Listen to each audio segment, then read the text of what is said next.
नमस्कार दोस्तों, स्वागत है आपका हमारे YouTube चैनल पे। दोस्तों, हमारा पिछला वीडियो जो एनआरए और सीटी पे बनाया गया था, आपका बहुत समर्थन मिला, उसके लिए बहुत धन्यवाद आपका। हमारे सभी सब्सक्राइबर और सभी व्यूअर्स का बहुत धन्यवाद हमारी चैनल की ओर से। दोस्तों, एक आज बड़े खास मुद्दे पे आपसे बात करना चाह रहा था। दोस्तों, जब आप किसी भी पेपर की तैयारी करते हैं तो पेपर की तैयारी आपकी तब तक अधूरी मानी जाती है जब तक आपने उसके प्रीवियस ईयर के सवालों को सॉल्व नहीं किया हो। तो प्रीवियस ईयर के सवाल अगर आप सॉल्व करते हैं तो आपकी पास होने की संभावना काफ़ी ज़्यादा बढ़ जाती है, क्योंकि कई बार ऐसा होता है कि आप सारे सोर्स बुक सारी किताबें पढ़ लें, पर कई सवाल ऐसे मिल जाते हैं आपको जो कि किसी भी किताब में आपको कहीं पढ़ने को नहीं मिलेगा। तो वो सवाल आपको केवल मिलते हैं प्रीवियस ईयर के सवाल से। तो प्रीवियस ईयर में जो भी सवाल पूछे गए हैं उसका एक हमने डेडिकेटेड वीडियो बनाने का फैसला किया है। तो यहाँ पर दोस्तों मैं आपको बता दूं कि 2013 से लेकर 2017 तक मध्य प्रदेश सब इंस्पेक्टर के केवल एसआई के जो भी पॉलिटी के सवाल पूछे गए हैं उसको हमने अपने एक वीडियो में संजोने का प्रयास किया है। और आगे एसआई के बाद हम एमपी टीचर, एमपी कांस्टेबल और पटवारी जो जो अलग अलग पेपर होते हैं सबका अलग अलग विषय का जो प्रीवियस ईयर के सवाल होंगे हम वो आपको वीडियो बनाकर देने का पूरा प्रयास करेंगे। तो दोस्तों, यहाँ पर 2013 से 17 तक के जितने पॉलिटी के संविधान के सवाल आए थे उसको हमने एक वीडियो में बनाया है। पर दोस्तों 2016-17 में पेपर ऑनलाइन हो गया था और ऑनलाइन हो ही गया है। उसके पहले पेपर ऑफलाइन था। तो ऑफलाइन में केवल एक ही सेट पेपर आता था, एक ही दिन पेपर होता था। ऑनलाइन में पेपर कई दिन में होता है, 10 दिन 15 दिन चलते थे। तो कई सारे सेट हो गए हैं, इसलिए नंबर ऑफ क्वेश्चन ज़्यादा हो गए हैं। तो ये आपके लिए बहुत अच्छी बात है क्योंकि आपको अधिक से अधिक सवाल मिलेंगे। तो पॉलिटी के एमपीएसआई के जितने प्रीवियस ईयर के सवाल हैं उसका यहाँ पर पहला वीडियो पार्ट 1 हम यहाँ पे आपको दे रहे हैं, और जिसमें 40 सवाल होंगे।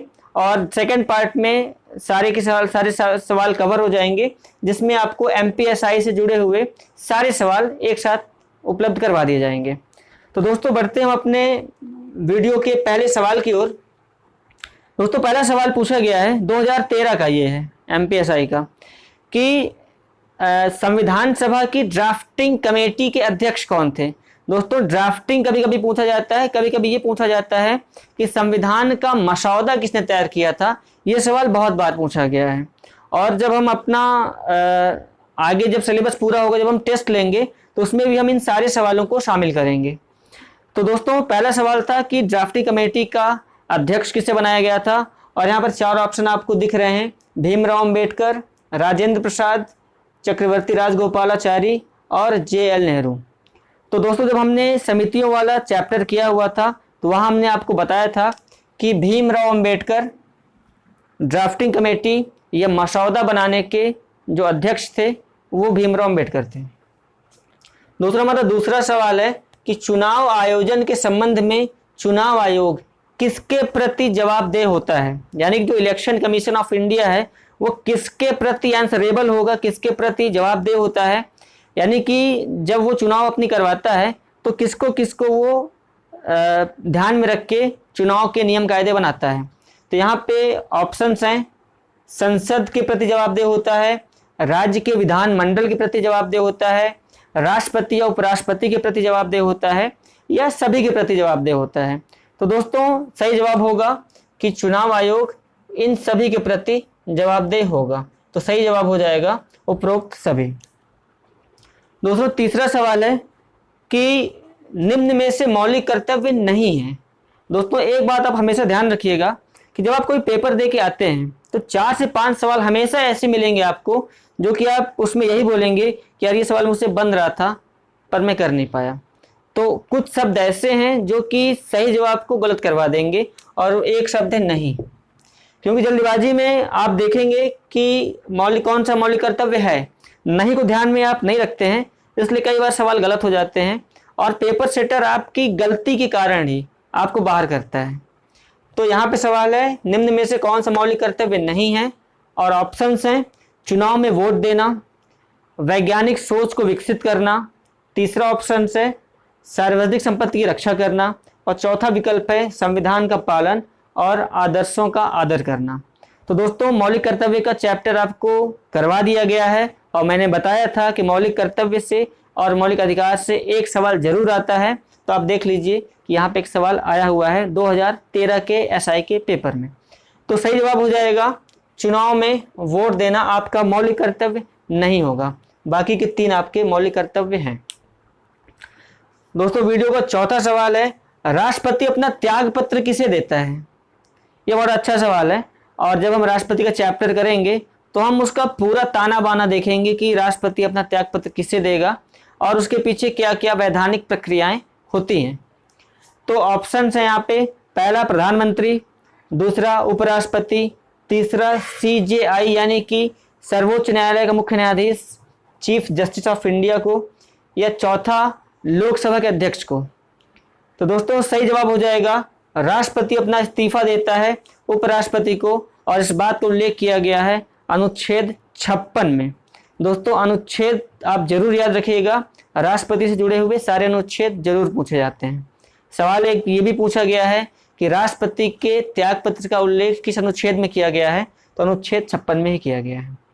दोस्तों वीडियो का 5वां सवाल है कि किस राष्ट्रपति ने 1945 में महात्मा गांधी का इंटरव्यू लिया था या साक्षात्कार लिया था? तो दोस्तों ये सवाल आपको किसी भी किताब में नहीं मिलेगा। ये ऐसे सारे सवाल, ये जो रेयर सवाल होते हैं, ये आपको प्रीवियस ईयर के सवाल में ही मिलेंगे। तो 1945 में महात्मा गांधी का इंटरव्यू एक राष्ट्रपति ने किया था और उनके नाम मैंने यहाँ पे लिखे हुए हैं, ज्ञानी जैल सिंह, जे.एल. नेहरू, के.आर. नारायणन और प्रतिभा पाटिल। तो दोस्तों जब आप ऑप्शन टिक करते हैं तो आप 2 तरीके अपनाते हैं, या कि आपको एक सही जवाब पता हो या कि 3 गलत जवाब पता हो। तो यहाँ पे अभी जवाब सही होने की पॉसिबिलिटी 25-25% की है, पर आपको पता है कि जे.एल. नेहरू राष्ट्रपति नहीं थे, प्रधानमंत्री थे। तो अब यहाँ पे आपके जवाब सही होने की पॉसिबिलिटी कितनी हो जाएगी? 33% की। तो अगर आप थोड़ा दिमाग लगाएंगे तो प्रतिभा पाटिल को आप हटा सकते हैं यहाँ से। तो अब 2 में आप अपना फैसला कर सकते हैं। पर दोस्तों यहाँ पे सही जवाब हो जाएगा के.आर. नारायणन ने 1945 में महात्मा गांधी का इंटरव्यू लिया था। इनसे जुड़े हुए 3 फैक्ट और भी हैं। ये 1997 से 2000 तक भारत के राष्ट्रपति रहे। ये भारत के पहले दलित राष्ट्रपति थे और ये राष्ट्रपति के क्रम में 10वें नंबर के राष्ट्रपति थे। तो दोस्तों इस प्रकार हमने अपने वीडियो के 5 सवाल देख लिए हैं। आप इसका एक बार स्क्रीनशॉट ले लीजिए और हम अगले 5 सवाल आपको यहाँ पे बताते हैं। दोस्तों हम अगला सवाल देखते हैं। 6वां सवाल है, कम्युनिस्ट मैनिफेस्टो किसके द्वारा तैयार किया गया एक राजनैतिक पैम्पलेट था? दोस्तों इसके 4 ऑप्शन हैं, कार्ल मार्क्स, जोसेफ ब्लाटिन, एडोल्फ हिटलर और व्लादिमीर पुतिन। तो दोस्तों इसका सही जवाब होगा कार्ल मार्क्स।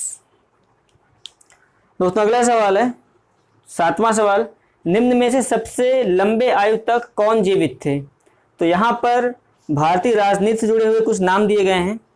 राजीव गांधी, दूसरे हैं जे.एल. नेहरू, तीसरे हैं इंदिरा गांधी और चौथे हैं संजय गांधी। तो दोस्तों इसका सही जवाब हो जाएगा जवाहरलाल नेहरू। जे.एल. नेहरू भारत के पहले प्रधानमंत्री, जिनके जन्मदिन पर बाल दिवस मनाया जाता है। 14 नवंबर 1889 में इनका जन्म हुआ था इलाहाबाद में।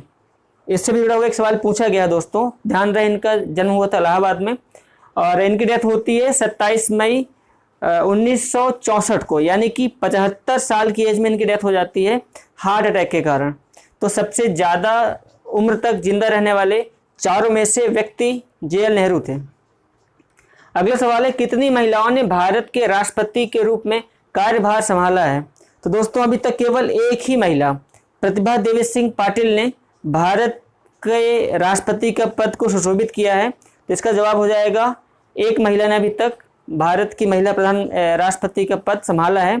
2007 से लेकर 2012 तक ये राष्ट्रपति रह चुकी हैं और इसके पहले ये राजस्थान के पहली महिला राज्यपाल भी रह चुकी थी।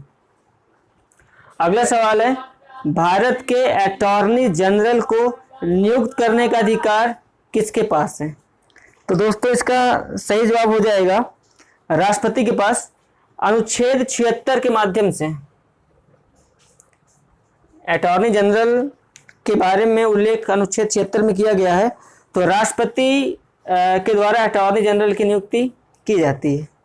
दोस्तों यहाँ पे ध्यान रखने वाली बात यह है कि केंद्र स्तर पे जो भी नियुक्तियां होती हैं वो राष्ट्रपति करता है और राज्य स्तर पे जो नियुक्तियां होती हैं वो राज्यपाल करता है। तो अटॉर्नी जनरल केंद्र सरकार का पद है, तो इसकी नियुक्ति राष्ट्रपति ही करेगा। दोस्तों अगला सवाल है, भारतीय राष्ट्रीय गान इनके निम्न में से किसके द्वारा रचा गया था? तो दोस्तों बड़ा आसान सा सवाल है, पर कई बार इसमें घुमावदार भी कुछ सवाल पूछे जाते हैं। तो यहाँ पे 4 ऑप्शन है, बंकिम चंद्र चटर्जी, रविन्द्रनाथ टैगोर, मोहम्मद इकबाल और जयशंकर प्रसाद। तो दोस्तों इसका सही जवाब हो जाएगा बंकिम चंद्र चटर्जी ने भारत का राष्ट्रगान लिखा था।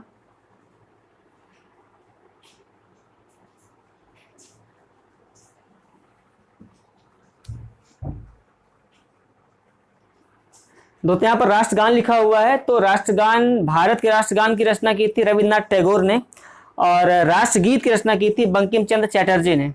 तो दोस्तों रविन्द्रनाथ टैगोर ने जो राष्ट्रगान तैयार किया था वो 27 दिसंबर 1911 में कांग्रेस के कलकत्ता अधिवेशन में पहली बार गाया गया था और 24 जनवरी 1950 को भारतीय संविधान के द्वारा इसे राष्ट्रगान के रूप में शामिल कर लिया गया था।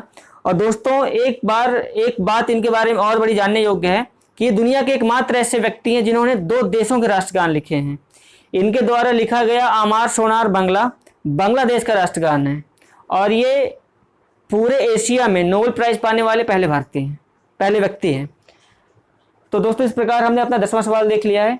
दोस्तों 11वां सवाल है कि संयुक्त राज्य अमेरिका के इतिहास में सबसे लंबे समय तक राष्ट्रपति के पद पर रहने वाले व्यक्ति कौन से हैं? तो इसका सही जवाब हो जाएगा फ्रैंकलिन रूजवेल्ट। दोस्तों इसके अलावा एक बात और जानने योग्य है कि अमेरिका के संविधान के हिसाब से कोई एक व्यक्ति 8 वर्ष तक ही राष्ट्रपति के पद पर रह सकता है, यानी कि 2 कार्यकाल 4 साल के वो पूरा कर सकता है। तो अभी तक सबसे ज्यादा दिन तक रहने वाले राष्ट्रपति हैं फ्रैंकलिन रूजवेल्ट। दोस्तों अगला सवाल है, निम्न में से कौन पंचायती राज की 3 स्तरीय प्रणाली के शीर्ष स्तर पर है? तो दोस्तों हमने पंचायती राज में व्यवस्था की थी कि हम शहर लेवल पे और गांव के लेवल पे 3 संस्थाएं बनाएंगे, ग्राम पंचायत, जनपद पंचायत, जिला पंचायत और शहरों के लिए नगर परिषद, नगर पालिका और नगर निगम। तो इनमें से राज्यसभा, लोकसभा और तालुका परिषद तो बिल्कुल भी नहीं होंगे। सही जवाब हो जाएगा जिला परिषद। तो दोस्तों 73वें संशोधन के अनुसार, 73वें संशोधन के द्वारा हमने पंचायती राज को शामिल किया था और ये जो 3 स्तरीय प्रणाली है, 3 स्तरीय प्रणाली है, तो 3 स्तरीय प्रणाली को लाने का श्रेय, जिसकी सिफारिश की थी बलवंत राय मेहता समिति ने। दोस्तों अगला सवाल है कि निम्न में से कौन भारत के प्रधानमंत्री नहीं थे? दोस्तों पॉलिटी में थोड़ा कंफ्यूजन हो जाता है कि जब ऐसे सवाल आते हैं तो आपको राष्ट्रपतियों के नाम, प्रधानमंत्रियों के नाम याद करने पड़ेंगे, क्योंकि आपको पता रहेगा कि कौन कौन राष्ट्रपति थे, कौन कौन नहीं थे। तो ऑप्शंस हैं शंकर दयाल शर्मा, चौधरी चरण सिंह, वीपी सिंह और एचडी देवगौड़ा। तो दोस्तों इसका सही जवाब हो जाएगा शंकर दयाल शर्मा प्रधानमंत्री नहीं थे। शंकर दयाल शर्मा भारत के 9वें राष्ट्रपति थे और इनका जन्म मध्य प्रदेश के भोपाल में हुआ था और जो वर्तमान में मध्य प्रदेश का विधानसभा भवन है, जिसको इंदिरा गांधी भवन कहा जाता है, 1996 में उसका उद्घाटन शंकर दयाल शर्मा ने ही किया था।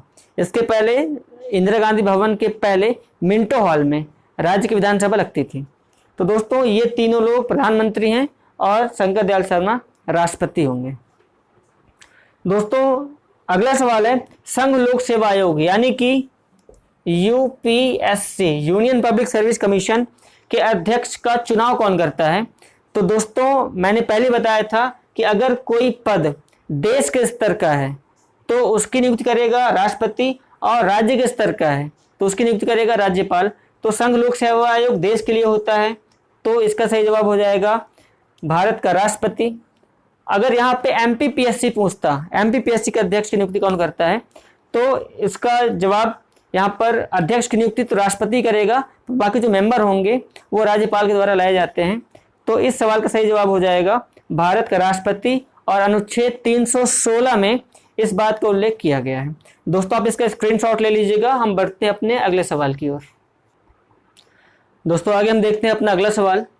भारत के सर्वोच्च न्यायालय की पहली महिला मुख्य न्यायाधीश कौन है? ये सवाल दोस्तों बहुत बार पूछा गया है। यहाँ पे विकल्प हैं एम फातिमा बीवी, आर भानुमति, रंजना देसाई और ज्ञान सुधा मिश्रा। तो दोस्तों इसका सही जवाब हो जाएगा एम फातिमा बीवी। दोस्तों ध्यान रखिएगा कि न्यायाधीश और मुख्य न्यायाधीश में अंतर होगा। तो मुख्य न्यायाधीश एक ही होते हैं और अन्य न्यायाधीश अलग होते हैं। तो ये अन्य न्यायाधीश थी, मुख्य न्यायाधीश नहीं थी। अगला सवाल है भारत के उच्च न्यायालय। दोस्तों ध्यान रखिएगा ये सर्वोच्च न्यायालय है यानी कि सुप्रीम कोर्ट, ये है उच्च न्यायालय यानी कि हाई कोर्ट। तो भारत के किसी भी हाई कोर्ट की पहली महिला न्यायाधीश कौन थी? तो यहाँ पे ऑप्शन है फातिमा बीवी, आर भानुमति, लीला सेठ या इनमें से कोई नहीं। तो सही जवाब हो जाएगा लीला सेठ। दोस्तों अगला सवाल है किसमें से आपको ऑड चुनना है, विषम क्या है वो चुनना है। तो दोस्तों इसके लिए आपको जो भी नाम दिए गए हैं उन सब की जानकारी होनी चाहिए कि ये क्या है। तो यहाँ पे विकल्प दिए गए हैं गुलजारी लाल नंदा, वीपी सिंह, एलके आडवाणी और आईके गुजराल, इंद्र कुमार गुजराल। तो दोस्तों यहाँ पर गुलजारी लाल नंदा, वीपी सिंह और इंद्र कुमार गुजराल ये भारत के प्रधानमंत्री थे, जबकि लाल कृष्ण आडवाणी भारत के उप प्रधानमंत्री थे। और उप प्रधानमंत्री का पद भारत में संवैधानिक नहीं है, पर भारत के राजनेताओं के जो त्याग हैं, जो बलिदान है पार्टी के प्रति और देश के प्रति जो समर्पण है, उसकी इज्जत के लिए हमने एक अल्टरनेट पद बना दिया था। तो लाल कृष्ण आडवाणी भारत के अंतिम उप प्रधानमंत्री हैं। इनके बाद इस पद पर किसी को रखा नहीं गया है और ये अटल बिहारी वाजपेयी जी के शासनकाल में उप प्रधानमंत्री रह चुके हैं। तो इसका सही जवाब हो जाएगा एलके आडवाणी। दोस्तों अगला सवाल है भारत की पहली महिला लोकसभा अध्यक्ष कौन थी? तो दोस्तों ये सवाल बहुत फेमस है और ये लगभग करंट अफेयर से भी कोरिलेट किया गया है। तो ऑप्शन है शीला दीक्षित, सुषमा स्वराज, मीरा कुमार और सुमित्रा महाजन। तो दोस्तों ये सवाल 2016 का था, 2016 का था। तो उस टाइम के हिसाब से जो पहली महिला लोकसभा अध्यक्ष थी वो थी मीरा कुमार। और मीरा कुमार का संबंध बिहार के सासाराम से है और ये भारत के जो पहले श्रम मंत्री थे बाबू जगजीवन राम, उनकी ये बेटी थी। तो मीरा कुमार हो जाएगा सही जवाब। बल्कि शीला दीक्षित दिल्ली की मुख्यमंत्री थी और सुषमा स्वराज भी दिल्ली की मुख्यमंत्री रह चुकी है 96-98 के आसपास। और सुमित्रा महाजन वर्तमान में लोकसभा स्पीकर थी, अभी फिलहाल में नहीं है। दोस्तों अगला सवाल है जो वर्तमान में लोकसभा चल रही है वो किस क्रम की लोकसभा है? तो विकल्प है 13वीं लोकसभा, 14वीं लोकसभा, 16वीं लोकसभा या 10वीं लोकसभा। तो दोस्तों ये सवाल 2016 के SI का है। तो उस टाइम के हिसाब से 2014 से लेकर 2019 तक 16वीं लोकसभा चल रही थी। वर्तमान एस्पेक्ट में देखा जाए तो 17वीं लोकसभा चल रही है।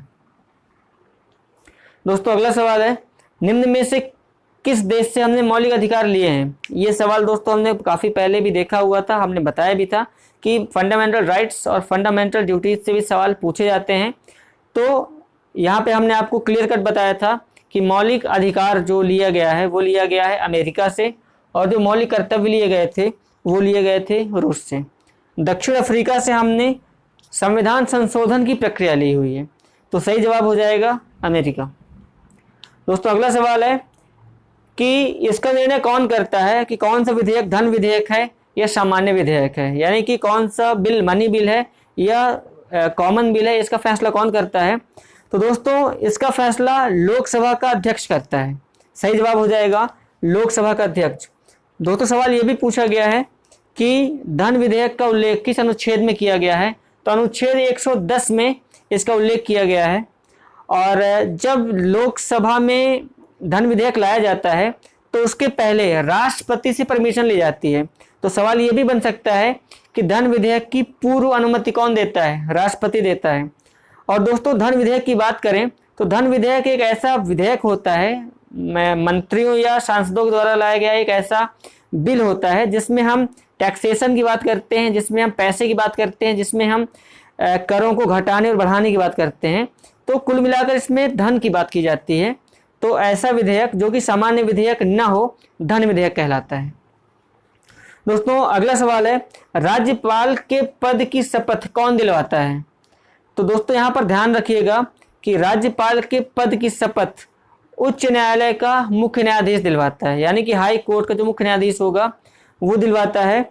और राज्यपाल के पद का उल्लेख संविधान के भाग 6 में किया गया था। तो दोस्तों इस प्रकार हमने अपने इस पहले वीडियो के 22 सवाल देख लिए हैं। दोस्तों आप इसका स्क्रीनशॉट ले लीजिए, हम बढ़ते हैं अपने अगले सवाल की ओर।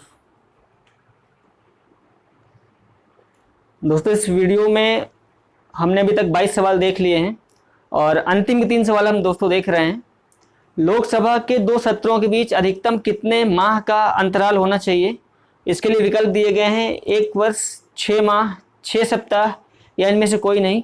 तो दोस्तों 2 सत्र के बीच में, सत्र दोस्तों 3 होते हैं लोकसभा में, राज्यसभा में 4 होते हैं।